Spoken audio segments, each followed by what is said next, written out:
very good afternoon to all of you. I'm Sayukta from All About Skin Wellbeing team, and I'm sure all of you must be really doing good with your health. हम सब जानते हैं कि हमारी skin कितनी important है, हमारी body का वो लार्जेस्ट ऑर्गन है और एक तरह से हमारी बॉडी के अंदर क्या कुछ चल रहा है, कितनी हेल्दी हम हैं, ये पता चलता है हमारे स्किन से। तो स्किन बहुत कुछ बताता है हमारे अंदर क्या कुछ हो रहा है, हमारी हेल्थ कैसी है ओवरऑल, इसके बारे में भी। ऐसे में जब भी हम स्किन पर बात करते हैं तो फंगल इन्फेक्शन एक ऐसा टॉपिक है जिस पे बहुत बातचीत नहीं होती, लेकिन होनी चाहिए क्योंकि ये एक बहुत ही कॉमन स्किन इन्फेक्शन है। स्किन में होता है, नेल्स में होता है, स्कैल्प में भी हो सकता है और फंगस की वजह से ये इन्फेक्शन होता है और इसी पर आज हम बात करेंगे। हमारी स्किन एक्सपर्ट है डॉक्टर दिशा ओहल, जो लातूर से हमारे साथ जुड़ी हैं। डॉक्टर दिशा MBBS हैं, DDV उन्होंने किया है, डर्मेटोलॉजिस्ट हैं और कई सालों का अनुभव उन्हें है। She offers patient-friendly scientific advice to the problems of her patients while maintaining the highest professional and ethical values. और डॉक्टर दिशा इस वक्त डायरेक्टर एंड कंसल्टेंट है Marvel skin hair and laser clinic. तो स्किन हेयर लेजर से related जो भी treatments है, procedures है, प्रॉब्लम्स है, उनका सोल्यूशंस आप देती हैं। और एड्रेस भी हम आपको बता दें, आपकी क्लिनिक का है न्यू रैनापुर नाका, railway station, ring road, Latur. तो अगर इस तरह की कोई भी समस्या है तो आप डॉक्टर दिशा से यहाँ जाके संपर्क कर सकते हैं। बहुत बहुत स्वागत डॉक्टर दिशा आपका हमारे इस सेशन में। नमस्ते आप सभी को मेरी तरफ से। मैं डॉक्टर दिशा सोनारखन ओवाल, marvel skin hair and laser clinic, Latur, Maharashtra, यहाँ पे सिंस लास्ट 10 इयर्स प्रैक्टिस कर रही हूँ।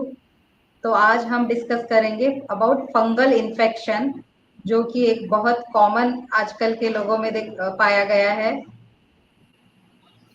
बिल्कुल, फंगल इन्फेक्शन पर डॉक्टर हम बात करेंगे और आमतौर पे जब गर्मी होती है या बारिश होती है, मॉनसून होता है या ट्रांजिशन होता है, एक वेदर दूसरे वेदर में चेंज हो रहा है, बीच का ये जो ट्रांजिशन पीरियड होता है, ये इसमें एक अलग सी उमस होती है, बहुत ह्यूमिडिटी होती है एटमॉस्फेयर में और ऐसे में पसीना बहुत आता है और फंगल इन्फेक्शन के केसेस अचानक से बहुत बढ़ जाते हैं। तो सबसे पहले तो डॉक्टर, क्या है फंगल इन्फेक्शन, कब ज्यादा होता है, किस तरह से हमें परेशान कर सकता है?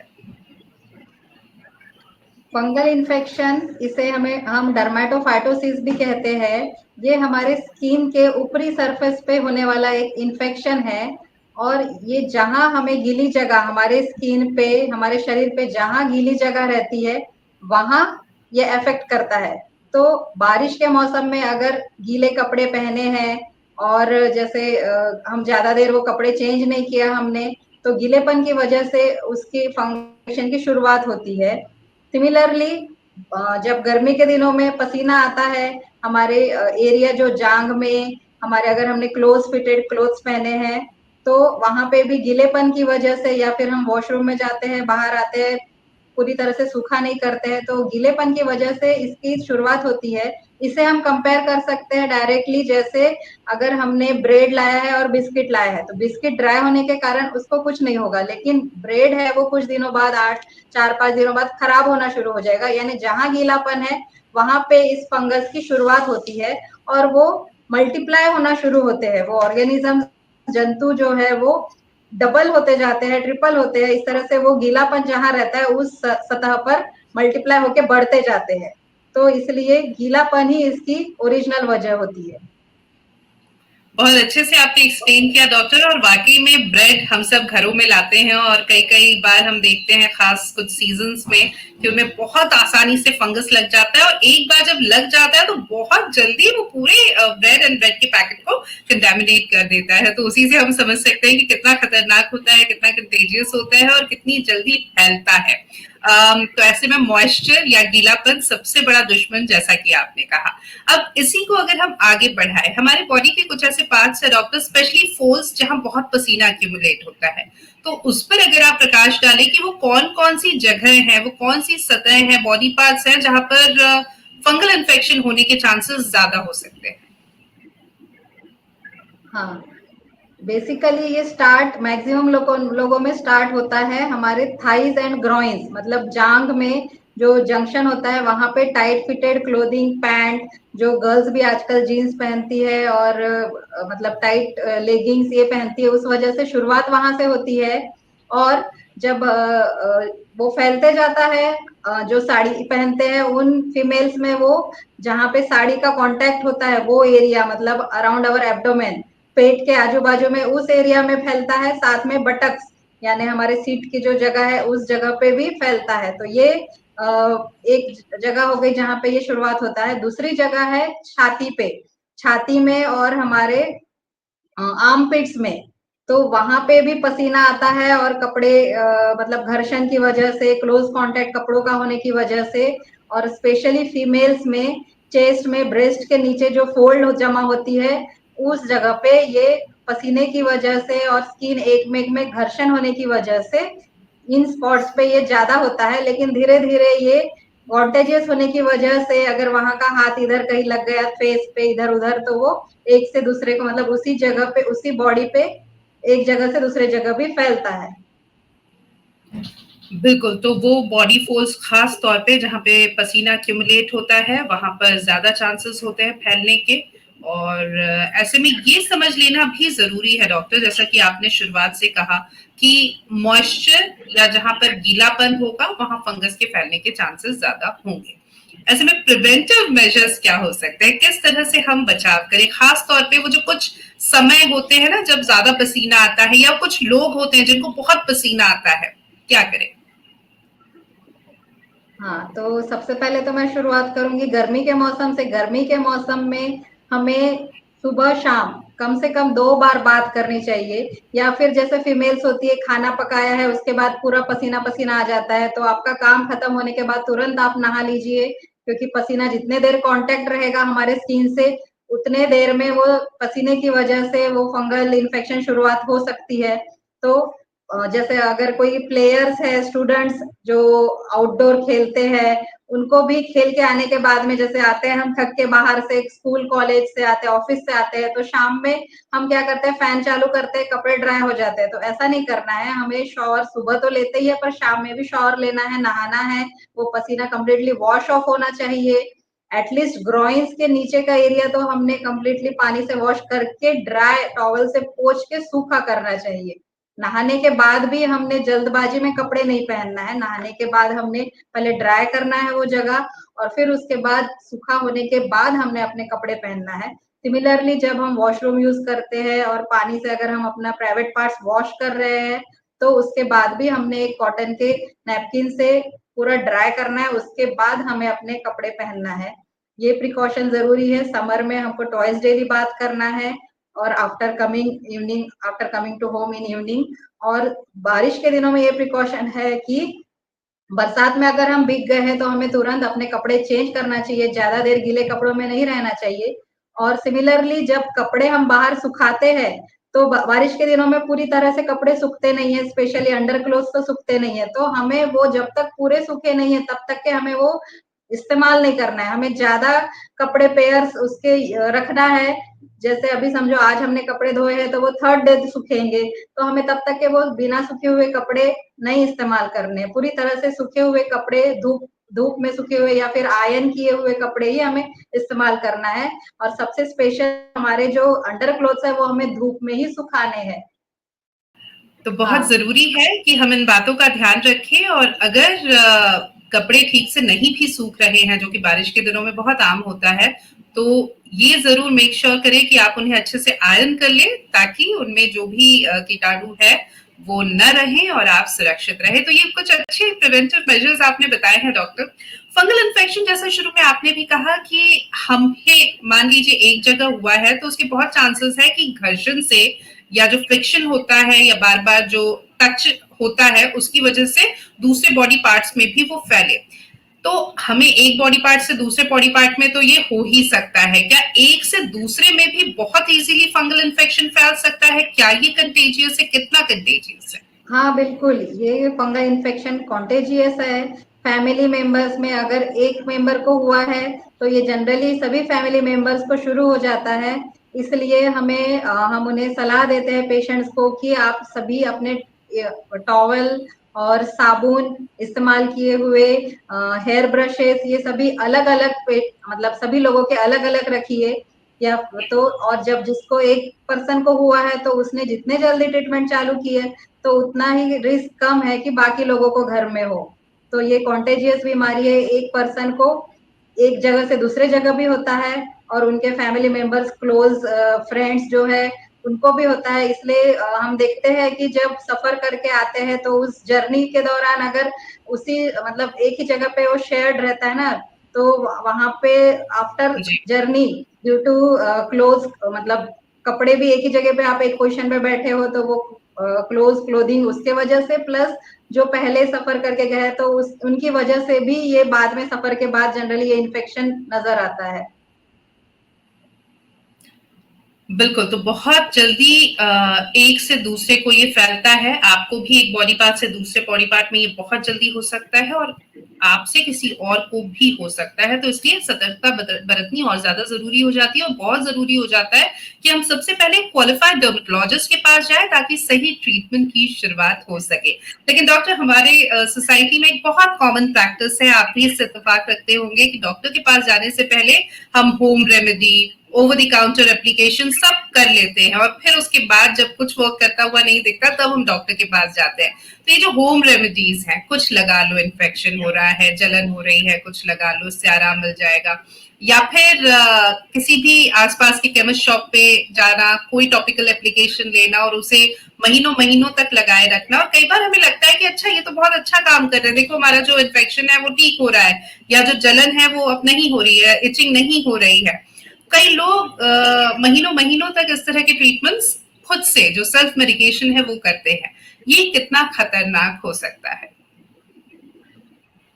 हाँ, तो इस पॉइंट पे मैं बहुत जोर देना चाहूंगी कि आज जो फंगल इन्फेक्शन इतना ज्यादा बढ़ गया है, इसका कारण यही है कि पेशेंट को जब शुरुआत होती है फंगल इन्फेक्शन की, तो पेशेंट शुरुआत होती है तभी तुरंत डॉक्टर को नहीं दिखाते हैं। स्पेशली इसका इलाज डर्मेटोलॉजिस्ट यानी स्किन स्पेशलिस्ट, इनके ही पास हो सकता है। तो इसकी वजह से होता ये है कि पेशेंट का वो फंगस जो लोड है वो बढ़ते जाता है, मतलब बीमारी बढ़ती जाती है। और दूसरी बात ये है कि पेशेंट पहले जब शुरुआत होती है तो पेशेंट अपने मन से कुछ मेडिकल में से परचेज करते हैं कुछ क्रीम्स और वो लगाते हैं। उन क्रीम्स से क्या होता है कि उसकी इचिंग जो है, खुजली जो है वो तो कम हो जाती है, लेकिन जिस कारण से उसको हो रही है खुजली यानी फंगस, वो फंगस उससे मरता नहीं है उस क्रीम से। तो इसलिए उसकी प्रॉब्लम सिर्फ उसका सिम्टम सॉल्व हो रहा है, मतलब उसकी खुजली की परेशानी सिर्फ खत्म हो रही है, लेकिन जो बीमारी है वो नहीं जा रही है जड़ से। तो उसको लगता है कि जाएगी जाएगी, लेकिन जैसे उसने बंद किया वो क्रीम लगाना, वापस वो फिर से शुरू हो जाता है। तो ऐसे करने की वजह से वो फंगस की ताकत बढ़ जाती है, वो रेजिस्टेंट फंगस हो जाते हैं। तो मेरी आप सभी से गुजारिश है कि आप ऐसा बिल्कुल ना करें। आपको जब शुरुआत होती है तभी आप स्किन के डॉक्टर को दिखाइए, तो उसकी वजह से आपका कोर्स अच्छे से कंप्लीट होगा और आप जल्दी से जल्दी इस बीमारी से राहत पाएंगे। अगर आपने कभी-कभी ऐसा होता है कि कुछ लगा लेते हैं जिससे आजू-बाजू की स्किन जल जाती है, तो ये ऐसा करने से तो फंगस तो है ही, साथ में आपको वो इरिटेशन होके और दूसरा प्रॉब्लम भी क्रिएट हो गया है। तो इसलिए आप स्किन स्पेशलिस्ट के अलावा और किसी को ये प्रॉब्लम ना दिखाएं और अपने मन से कुछ भी क्रीम, घर में कोई क्रीम्स, झंडू बाम ऐसे कुछ भी प्रैक्टिस ना करें। आप डायरेक्ट स्किन स्पेशलिस्ट को दिखाइए। बिल्कुल, कई बार हमें लगता है, क्योंकि आजकल बहुत सारे ऑनलाइन सोशल मीडिया प्लेटफॉर्म्स पे इन्फ्लुएंसर्स हैं, होम रेमेडीज तो है ही, हम सब बहुत ऑब्सेस्ड है होम रेमेडीज से, दादी के नुस्खे, नानी के नुस्खे या over the counter topical applications है। तो हमें लगता है कि हम अपना समय बचा रहे हैं, हम पैसे बचा रहे हैं, हम डॉक्टर के पास जाने से बच रहे हैं, लेकिन अल्टीमेटली डॉक्टर के पास तो जाना ही पड़ता है, लेकिन मर्ज और ज्यादा बढ़ जाता है, जो तकलीफ है वो और ज्यादा बढ़ जाती है। तो अगर आप पहले डॉक्टर के पास जाएंगे तो बहुत कम समय में आसानी से आपका इलाज संभव है, लेकिन बहुत हिट एंड ट्रायल्स के बाद जाएंगे तो वो बहुत कॉम्प्लिकेटेड हो जाता है, समय भी ज्यादा लगता है और तकलीफ आपको ही होगी। तो इसीलिए बेहतर है कि जब इन्फेक्शन हो, भले ही आप ये ना समझ पा रहे हो कि ये फंगल इन्फेक्शन है या कुछ और, सबसे पहले एक क्वालिफाइड डर्मेटोलॉजिस्ट के पास जाइए और उन्हें दिखाइए। तो डॉक्टर, एक और चीज आपने कहा कि जरूरी है कि डॉक्टर के पास आए और पूरा ट्रीटमेंट कंप्लीट करें। पूरा ट्रीटमेंट कंप्लीट करना भी हमारे लिए कई बार मुश्किल होता है। अगेन ये हमारी सोसाइटी में एक बहुत बड़ी टेंडेंसी है कि मान लीजिए 3 महीने की दवाई दी, तो हमने शुरू के 1 महीने खाया, हमें आराम मिला और हमने खुद से दवाई लेना बंद कर दिया। फिर अगर 1 महीने बाद हमें लग रहा है कि फिर से वो प्रॉब्लम जो है वो आ रही है, क्योंकि हमारे पास प्रिस्क्रिप्शन है वो भी डॉक्टर का, तो हम जाते हैं, फिर से दवाई लेते हैं, फिर से अपना ट्रीटमेंट शुरू कर देते हैं। हम डॉक्टर को ये बताते ही नहीं है कि हमने कब दवाई लेना बंद कर दिया, कब फिर से शुरू कर दिया। और एक और बात जो आपने कही कि आजकल रिकरेंस या फिर रेजिस्टेंस की केसेस बहुत बढ़ रहे हैं, तो क्या एक वजह ये भी है ट्रीटमेंट पूरा ना लेना? हाँ बिल्कुल। ये कुछ सालों पहले, 10 सालों पहले ये फंगल इन्फेक्शन इतना दिन नहीं लेते थे। अगर उसको क्योर करना है तो कम टाइम में हो जाता था, कभी कभी तो सिर्फ क्रीम से भी हो जाता था। लेकिन आज की तारीख में क्रीम्स प्लस टैबलेट्स ये तो लगी रहे और कोर्स बहुत दिनों तक लेना पड़ रहा है। तो इसका कारण है वो फंगल इन्फेक्शन, फंगस जो है वो रेजिस्टेंट हो गए हैं। कहने का मतलब कि उनकी ताकत बहुत ज्यादा बढ़ चुकी है। जैसे हमने देखा था कि कोविड के पीरियड में कोविड वायरस जब नए नए वेरिएंट आ रहे थे तो वो एक से बढ़कर एक स्ट्रांग आ रहे थे। तो वैसे ही ये फंगस जो है, ये इनके वेरिएंट जो आ रहे हैं वो बहुत स्ट्रांग आ रहे हैं। और इसका कारण है कि पेशेंट स्टार्ट होता है तब नहीं दिखाते हैं, बहुत लेट दिखाते हैं। और दूसरा कारण है कि ट्रीटमेंट चालू तो कर देते हैं लेकिन थोड़ा इचिंग कम हो गई तो ट्रीटमेंट बंद कर देते हैं। उसकी वजह से जो समझो 100 है वहां पे फंगस, उसमें से समझो 80% चले गए, 20% रह गए हैं। तो वो 20% वापस ग्रो होके कुछ दिनों बाद 100% हो जाते हैं। तो पेशेंट को लगता है कि अरे ये वापस सब आ गया है, तो अब मैं फिर से और कुछ दूसरा लगाऊं। तो ऐसे बीच बीच में गैप करते हैं, ट्रीटमेंट में ब्रेक करते हैं, तो वो फंगस को और ग्रो होने का चांस होता है। और पेशेंट इधर परेशान होते रहते हैं कि ये 6 महीने से, साल से क्यों मेरा कोर्स चालू है। उनको ये समझ में नहीं आता कि जिस दिन मेरी टैबलेट खत्म हुई है उस दिन मैं वापस डॉक्टर ने जो डेट दी है उस डेट पे डॉक्टर के पास जाऊं, फिर आगे कोर्स लो। और जिस दिन डॉक्टर बोलेंगे कि आपकी आज बीमारी खत्म हुई उसी दिन हमें वो कोर्स कंप्लीट करना है। तो इस चीज को आप हर हर पेशेंट की अलग अलग इम्यूनिटी होती है, तो हर पेशेंट में अलग अलग टाइम लग सकता है, किसी को 2 महीने, किसी को 4 महीने। तो जब तक डॉक्टर आपको 100% बोलते नहीं है कि आप बंद कीजिए, तब तक आपने बंद नहीं करना है। और मेन ये प्रॉब्लम है कि उसके स्पोर्स रहते हैं, वो फंगस जो रहते हैं उसकी स्पोर्स, जैसे फूलों में बीजें रहती है ना, वैसे इसमें स्पोर्स रहती है। तो वो थोड़ी भी गीलापन आया तो वापस ग्रो होने लग जाता है। इसलिए ये इसका कोर्स थोड़ा ज्यादा दिन लिया तो ये पूरा जड़ से ये बीमारी जाती। बिल्कुल, तो बहुत जरूरी है कि जड़ से इस बीमारी को, इस इन्फेक्शन को हम खत्म करें। उसके लिए सबसे जरूरी है कि सबसे पहले आप एक डर्मैट के पास जाए, डर्मेटोलॉजिस्ट के पास जाए। उसके बाद दूसरी बहुत महत्वपूर्ण बात यह है कि अपने डॉक्टर पे ट्रस्ट करें और ट्रीटमेंट कंप्लीट करें। जब तक डॉक्टर ना कहें कि अब आपका जो इन्फेक्शन है पूरी तरह से ठीक हो गया है, जड़ से समाप्त हो गया है, तब तक खुद से दवाइयां लेना बंद ना करें। चूंकि दवाइयों की का जिक्र हमने किया डॉक्टर, कई बार ये भी होता है कि लोग खुद से जाके एंटी फंगल जो मेडिकेशन है वो भी शुरू कर देते हैं। और एक और चीज जो हमारी सोसाइटी में बहुत प्रबल है और कई क्वेश्चंस भी क्योंकि उसको लेकर आ रहे हैं कि एंटीबायोटिक कौन से लगेंगे। हालांकि हम बात कर रहे हैं फंगल इन्फेक्शन की, तो लोग खुद से कई बार एंटीबायोटिक, उन्हें लगता है हर मर्ज की यही दवा है, एंटीबायोटिक ले लो उससे ठीक हो जाएगा। तो इस पर अगर आप थोड़ा प्रकाश डालें, हमें समझाएं कि क्यों जरूरी है कि सिर्फ हम डॉक्टर के लिखे प्रिस्क्रिप्ट किए हुए ही दवाइयां खाएं, खुद से सेल्फ मेडिकेट ना करें। बेसिकली इसमें ये होता है कि अब ये फंगस है तो फंगस को किल करने वाली दवाइयां लगेगी, दवाइयों के साथ में क्रीम लगेगी। तो पेशेंट को ऐसा लगता है कि अगर उसने सिर्फ क्रीम लगा लिया है तो वो फंगस मर जाएगा। लेकिन जब हम वो गोलियां भी खाएंगे, गोलियां अंदर से काम करेगी तो वो फंगस प्रॉपरली कील होंगे। दूसरी बात है कि कुछ क्रीम्स ऐसी है जिसमें मिक्स होता है, 2-3 चीजें मिक्स होके बनाई हुई रहती है क्रीम, उससे खुजली जाती है कभी कभी। तो उसमें फंगस मरने वाली भी दवा रहती है और खुजली जाने वाली भी दवा रहती है। लेकिन ये मिक्सचर का कोई काम नहीं, कुछ मतलब अच्छा असर नहीं होता है इससे। सिर्फ हमको ऊपरी तरह से ऐसा लगता है कि लाल जो हुआ है, स्किन इन्फ्लामेशन हुआ है, वो कम हुआ है, इसका मतलब बीमारी। Anti fungal tablet plus creams, इसका डोज उसके उस पेशेंट के वजन के हिसाब से ये डोज रहता है। कभी कभी पेशेंट इतनी बड़ी गोली है तो आधी खा लेगा, ऐसा नहीं रहता है। डॉक्टर जब देता है, स्किन स्पेशलिस्ट हो, कई सालों का उनका एक्सपीरियंस होता है, वो इस हिसाब से देते हैं कि अगर बड़ा है 50 केजी वेट है तो उसको कितना टैबलेट का डोज लगेगा, तो बच्चा है तो उसको कितना डोज लगेगा, उस हिसाब से उन्होंने वो डोज कंप्लीट करना चाहिए। पेशेंट वो डोज भी कंप्लीट नहीं करते हैं और आधा अधूरा डोज लेते हैं, अच्छा ये टैबलेट तो हमने खाई है, इतने दिन खाई है, ऐसा कंप्लेंट करते हैं। तो उस वजह से वो उनको या किसी और स्पेशलिटी के डॉक्टर को भी ये नहीं समझेगा कि एग्जैक्टली कितना डोज लेना चाहिए।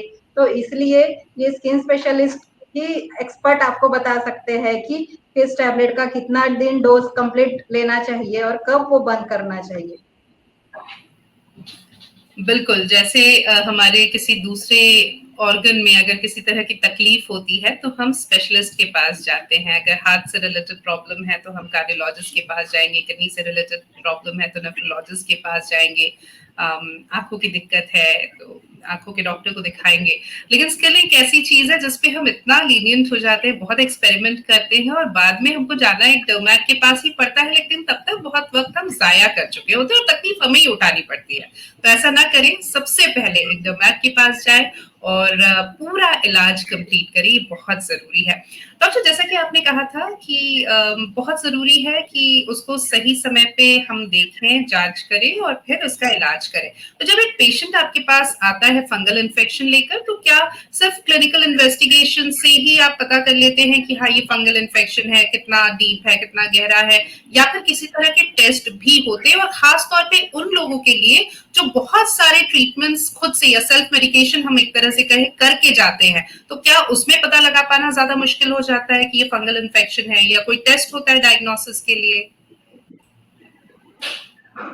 हाँ, मैक्सिमम केसेस में तो हमें देखकर पता चल जाता है कि ये फंगल इन्फेक्शन ही है। लेकिन कई बार ऐसा होता है कि अलग अलग क्रीम्स लगाने के कारण जो जैसा पिक्चर हमें इनिशियली दिखना चाहिए, स्टार्टिंग में दिखना चाहिए, वो नहीं दिखता है और पेशेंट कुछ अलग अलग तरीके से प्रेजेंट करता है। तो ऐसे समय में हमें जरूरत पड़ सकती है स्किन स्क्रैपिंग्स की, मतलब जो ऊपरी स्किन है वो हम थोड़ी सी निकाल कर टेस्ट के लिए माइक्रोस्कोपी के भेजते हैं और उसमें फिर हमें वो फंगस के स्पोर्स दिखाई देते हैं। तो उससे वो कंफर्म हो जाता है कि इन्हें फंगल इन्फेक्शन ही हुआ है। और कभी कभी ऐसा होता है कि ये क्रीम्स लगा लगा के पूरे बॉडी पे ये बीमारी फैल गई है, लेकिन उसका प्रेजेंटेशन एकदम ही अलग तरीके से दिखता है। कभी कभी नेल्स पे भी इन्फेक्ट हो जाता है, तो नेल्स पे से भी स्क्रैपिंग्स ले सकते हैं और ये हम कंफर्म कर सकते हैं कि हाँ ये फंगल इन्फेक्शन है, और वो माइक्रोस्कोप के नीचे दिखाई देते हैं और उसके फिर अगर हमने ग्रो किया तो वो मीडिया में ग्रो होके हम कंफर्मेशन कर सकते हैं। जी। और डायग्नोसिस के बाद लाइन ऑफ ट्रीटमेंट किस तरह से तय होता है? क्या क्या ट्रीटमेंट ऑप्शंस अवेलेबल हैं? बेसिकली तो हम ओरल टैबलेट्स शुरुआत करते हैं, टैबलेट्स प्लस क्रीम स्टार्ट करते हैं। वॉश करने के लिए भी कुछ शैम्पू या साबुन इस्तेमाल करते हैं। और ये जैसे मैंने कहा कि ये सुपरफिशियल फंगल इन्फेक्शन है, तो ये स्किन के ऊपरी सतह पे ही होता है। एक दूसरे फंगल इन्फेक्शन जो कि हम डीप फंगल इन्फेक्शन बोलते हैं, वो टोटली डिफरेंट होता है, तो उसके लिए आईवी की जरूरत पड़ती है। पर ये जो अभी हम जिसकी बातें कर रहे हैं, सुपरफिशियल फंगल इन्फेक्शन या जिसे टीनिया इन्फेक्शन कहते हैं इंग्लिश में, इसके लिए आपको क्रीम्स और टैबलेट्स, इससे ही आपका कोर्स पूरा हो जाता है। कभी कभी जो पहले के मतलब जमाने में गांव में वगैरह अभी भी चालू है, सलाइन लगाते हैं, ये वो करते हैं, तो वो तो विटामिन के सप्लीमेंट ऐसा देते हैं, तो उसका इससे इसमें उतना रोल नहीं है। इसमें टैबलेट्स और क्रीम्स और वो पूरा कंप्लीट करना कोर्स, इसका ज्यादा रोल है। बिल्कुल। डॉक्टर, ये भी आपसे जानना चाहेंगे क्योंकि हम फंगल इन्फेक्शन की लगातार बात कर रहे हैं, और जैसा कि अभी स्किन फंगल इन्फेक्शन पे बात की आपने, वैसे ही नेल में भी फंगल इन्फेक्शन होता है। तो कौन से लोग हैं जो रिस्क फैक्टर है या रिस्क पे हैं of having nail fungal infection, और कितना वक्त लगता है इलाज में, क्या करना चाहिए, क्या नहीं करना चाहिए? राइट, फंगल इन्फेक्शन और इन जनरल कोई भी इन्फेक्शन जो है वो डायबिटीज और प्री डायबिटिक लोगों में रिस्क ज्यादा है, क्योंकि उस वजह से उनकी इम्यूनिटी कम हो जाती है डायबिटीज में।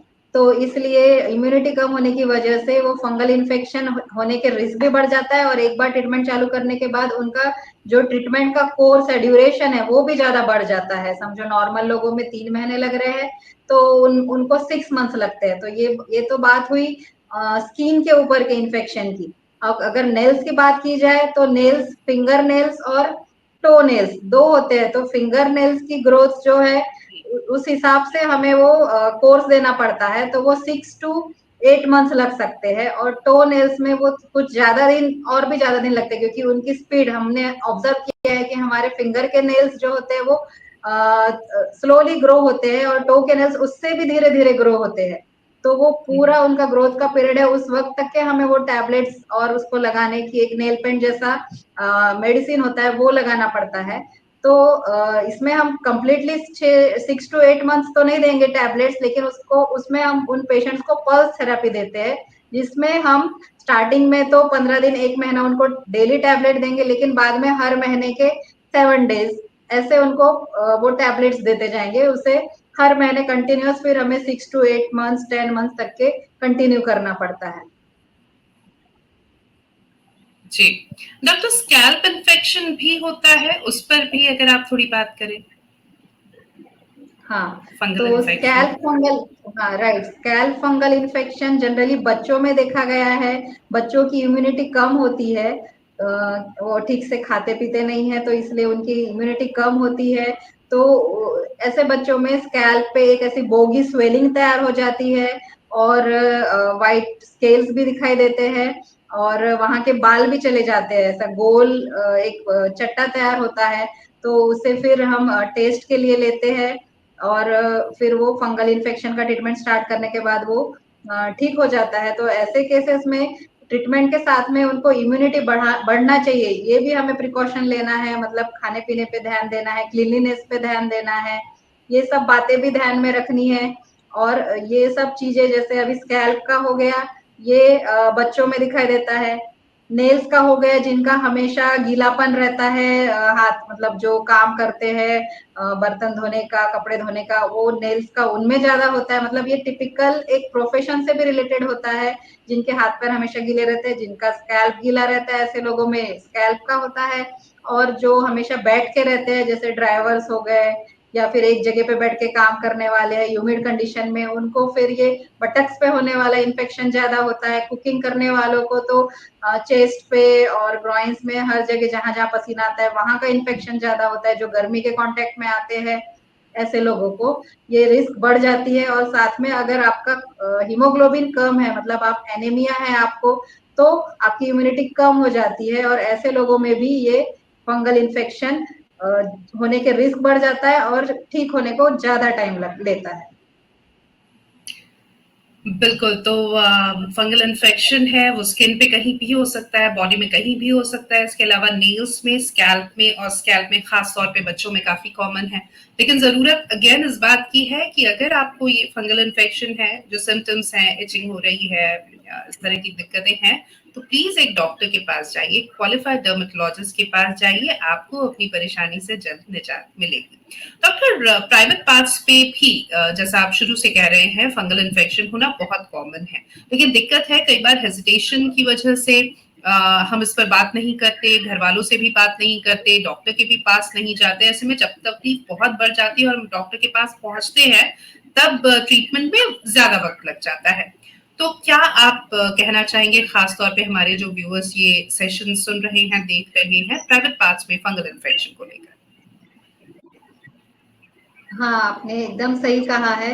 हमारे पास कुछ स्कूल के स्टूडेंट्स आते हैं, या फीमेल्स आते हैं, या मेल्स भी।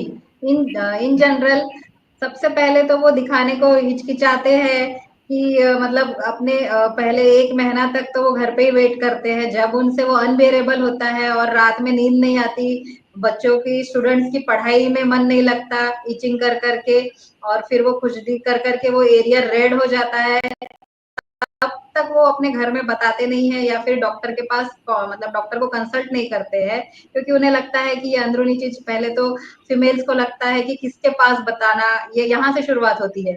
तो शर्मा शर्मा कर जब वो ज्यादा बढ़ जाती बीमारी, तब तक ही हमारे पास वो अप्रोच होते हैं। और इसलिए फिर मैं उनको वही समझाती हूँ कि ये डॉक्टर्स का ये काम ही है, पेशा ही है कि आपकी ये ट्रीटमेंट करना है। तो आप किसी को भी हुआ है तो आप उससे शर्माइए मत, आपको हुए बराबर आप आएंगे, जितनी जल्दी आएंगे उतने जल्दी आपको आपको इतने दिन आपको खुजली में नहीं गंवाने पड़ेंगे और आपका ट्रीटमेंट भी जल्दी होगा। बिल्कुल, तो ये भी बहुत ध्यान देने वाली बात है कि अगर फंगल इन्फेक्शन कहीं पे भी हो, अगर ग्रॉइन एरिया में है, प्राइवेट पार्ट्स में है, तो भी हिचकिचाए नहीं, डॉक्टर की सलाह जल्द से जल्द लें।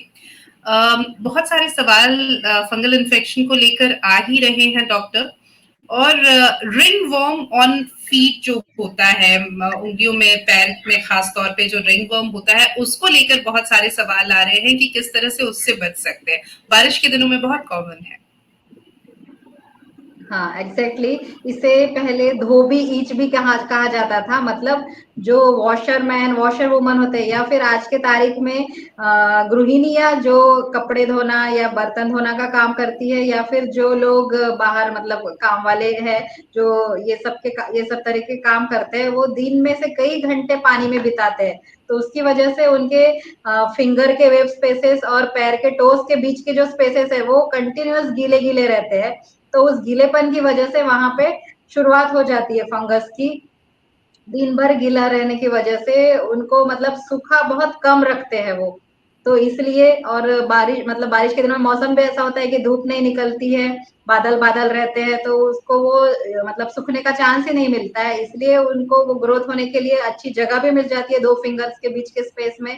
तो ये ऐसे लोगों में बहुत ज्यादा मतलब ये रिस्क है बारिश के दिनों में बढ़ने का। साथ में अगर उनमें मैंने जैसे बताया कि डायबिटीज या फिर ब्लड कम है, हीमोग्लोबिन कम है, एनीमिया है, तो ऐसे दो केसेस मैक्सिमम मेरे पास आते हैं कि जिनमें ये जल्दी से हो जाता है फंगल इन्फेक्शन, और ठीक होने के लिए बहुत टाइम लेता है। जी। प्रेगनेंसी में अगर फंगल इन्फेक्शन हो, या लैक्टेटिंग वुमेन जो हैं, जो दूध पिला रही हैं बच्चों को, उन माताओं में अगर ब्रेस्ट के अंदर फंगल इन्फेक्शन हो, तो क्या करना चाहिए? And I am sure pregnancy और लैक्टेशन में over the counter medication is a big no no, तो क्या करे डॉक्टर? राइट, तो हम ऐसा ध्यान में रखते हैं कि जब पेशेंट प्रेग्नेंट है और हमारे पास आया है, तो फर्स्ट 3 मंथ्स ऑफ प्रेगनेंसी हम उसे टैबलेट नहीं देते हैं, ओरल टैबलेट, क्रीम देते हैं। लेकिन 3 मंथ्स के बाद हम उन्हें टैबलेट चालू कर सकते हैं, क्योंकि ये 6 महीने प्रेगनेंसी के दौरान वो बहुत ज्यादा बढ़ जाएगा फंगल इन्फेक्शन अगर हम उन्हें कुछ नहीं देंगे। तो ऐसे कंडीशन में उन्हें जो टैबलेट्स हम दे सकते हैं उसमें वो हम चालू करते हैं। और मतलब उसके बाद अगर अगर उन्होंने उसके तरफ ध्यान नहीं दिया है, कोई कोई पेशेंट ऐसे बोलते हैं कि प्रेगनेंसी थी इसलिए हमने उसको कोई टैबलेट नहीं दिया, लेकिन बाद में जब डिलीवरी का टाइम होता है तब वो इतना ज्यादा बढ़ जाता है कि न्यूबॉर्न बेबी को जब वो ब्रेस्ट फीड करेंगे तो उसको भी होने के चांसेस है। इसलिए प्रेगनेंसी के दौरान हम उनको जो प्रेग्नेंट औरतों को जो जम सकता है उसी टाइप के टैबलेट क्रीम्स प्रिस्क्राइब करके हम ये कंट्रोल करने का कोशिश करते हैं। जी। डॉक्टर, हम शुरू से बात कर रहे हैं कि कितना कंटेजियस है फंगल इन्फेक्शन, कैसे दूसरों को फैल सकता है। तो अगर एक फैमिली में एक मेंबर है जिसे फंगल इन्फेक्शन हुआ है, तो बाकी के लोग किस तरह से ध्यान रखें?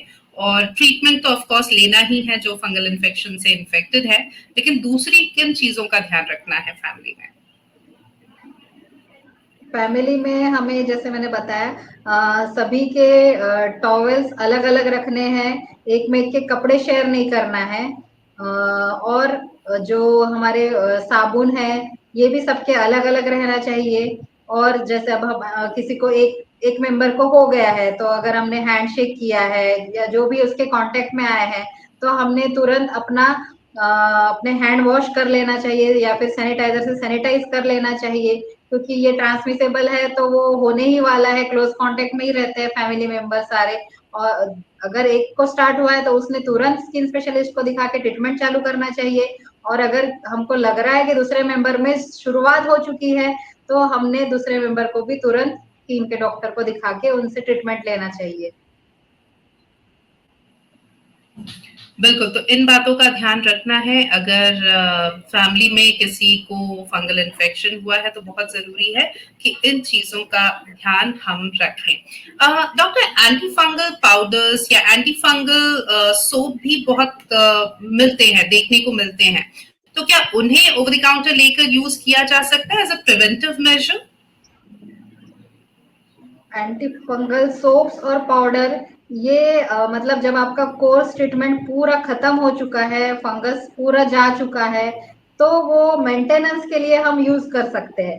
लेकिन अगर आपके पास अभी भी फंगस बचा हुआ है या फिर शुरुआत हो गई है, तो ये सोप्स और पाउडर उतना यूजफुल नहीं होंगे। आपको ओरली मेडिसिन लेना ही पड़ेगा। सिर्फ पाउडर या सोप के भरोसे आपका फंगस वॉश आउट नहीं होगा। ये सिर्फ जब आपका हो चुका है पूरा, तो वो मेंटेनेंस के लिए ठीक है। फंगल इन्फेक्शन है या कोई भी इन्फेक्शन है, मान लीजिए आपको नहीं पता, तो एक डॉक्टर के पास जाइए, उनसे ट्रीटमेंट लीजिए और ट्रीटमेंट कंप्लीट कीजिए, और उससे पहले जो प्रिवेंटिव मेजर डॉक्टर ने बताए हैं वो जरूर फॉलो कीजिए। डॉक्टर दिशा, इससे पहले कि हम पूरे अपने इस सेशन को सम अप करें, क्या टेक होम मैसेज आप देना चाहेंगी हमारे व्यूअर्स को? मैं यही कहना चाहूंगी कि आपको जब गोल गोल चट्टे आपके ग्रोइंस पे या और किसी पार्ट्स पे दिखाई दे, लाल हो गया है, तो ऐसे केस में आप तुरंत अपने स्किन के डॉक्टर के पास जाइए। कुछ भी मेडिसिन के शॉप से लेके कोई भी क्रीम्स, जैसे आजकल बहुत निकली है डेरोबियन, और मतलब दूसरे बीमारी में जो काम में आती है ऐसी क्रीम्स भी मेडिकल वाले से पूछ के लगा लेते हैं। ये ना लगाए, और शर्माने की बजाय, हिचकिचाने की बजाय आप डॉक्टर को दिखाइए और इसका पूरा कोर्स कंप्लीट कीजिए। डॉक्टर ने अगर एक बार आपको वापस आने के लिए एक डेट देते हैं कि हाँ आप 20 डेज बाद वापस आइए या 1 मंथ बाद वापस आइए, उस डेट को आप बराबर जाइए उनके पास। और जब डॉक्टर आपको कंफर्म बोले कि अब आपका खत्म हुआ है, तभी आप खत्म पूरा कोर्स कंप्लीट कीजिए। इसके साथ में आपको प्रिकॉशंस लेना है, गीलापन बिल्कुल नहीं रखना है। गर्मी के दिनों में सूती कपड़े, कॉटन के लूज कपड़े पहनिए, और बरसात के दिनों में आप कपड़े पूरी तरह से सूखे हुए ही इस्तेमाल कीजिए। गीले वाले कपड़े, थोड़े भी गीले हैं ऐसा कपड़े इस्तेमाल नहीं करना है। नहाने के बाद आपको पूरा शरीर से टॉवेल से पूरा शरीर पोंछ लेना है, उसके बाद ही कपड़े पहनना है। वॉशरूम से आने के बाद गड़बड़ में बिल्कुल कपड़े पहनना नहीं है, सूखा करने के बाद ही पहनना है। और अपने दूसरे घर के मेंबर्स को भी ये सारे प्रिकॉशंस बताने हैं। तो ये सारे प्रिकॉशंस आप फॉलो करेंगे तो आपको ये इन्फेक्शन से जल्दी राहत मिलेगी और आप परेशान नहीं होंगे। बहुत ही अच्छी तरीके से, बहुत ही ब्रीफली आपने एक तरह से पूरे सेशन का रिकैप दे दिया। बहुत बहुत धन्यवाद डॉक्टर दिशा, हमारे साथ जुड़ने के लिए। बहुत ही इन्फॉर्मेटिव ये आज का सेशन रहा, एंड आई एम श्योर बहुत कुछ सीखने समझने को इससे हमारे व्यूअर्स को मिला है। Thank you so very much once again. Thank you. आप सभी ये बातें अमल में लाइए और इन बातों का ख्याल रखिए। धन्यवाद। बहुत बहुत धन्यवाद एक बार फिर डॉक्टर दिशा आपका, and viewers thank you for your excellent participation. ज्यादा जानकारी और अपडेट स्किन हेल्थ पर, स्किन केयर पर, इसके लिए आप जुड़े रहिए हमारे एफबी पेज पर ऑल अबाउट स्किन वेलबींग। हम यूट्यूब, ट्विटर और इंस्टाग्राम पर भी अवेलेबल है। Thank you and have a great day ahead. Good bye.